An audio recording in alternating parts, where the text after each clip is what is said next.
Lui sauta du 20e convoi, menant par les rails de l'enfer sa mère puis sa sœur loin là-bas, dans le brasier des hommes d'Hitler.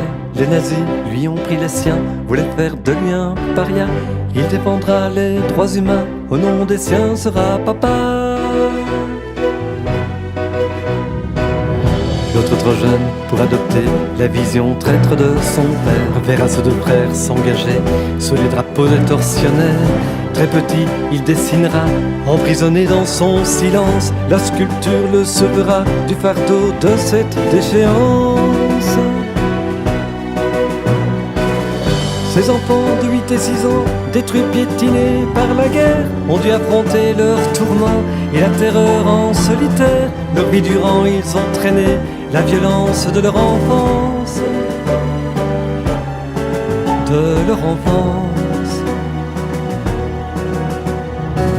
Avec les stigmates tatoués dans leurs jeunes mémoires innocentes, grand-père, ils se sont rencontrés au carrefour de leur souffrance. Leur passé les a reliés et alliés leurs différences.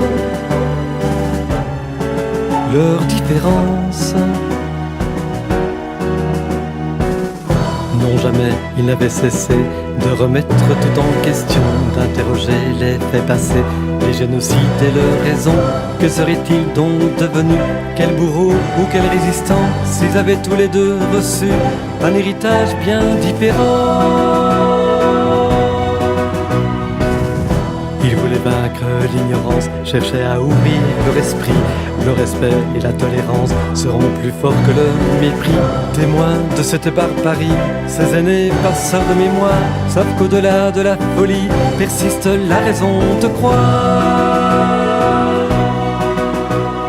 Croire à la force du pardon, à la force du pardon et au pouvoir de l'amitié.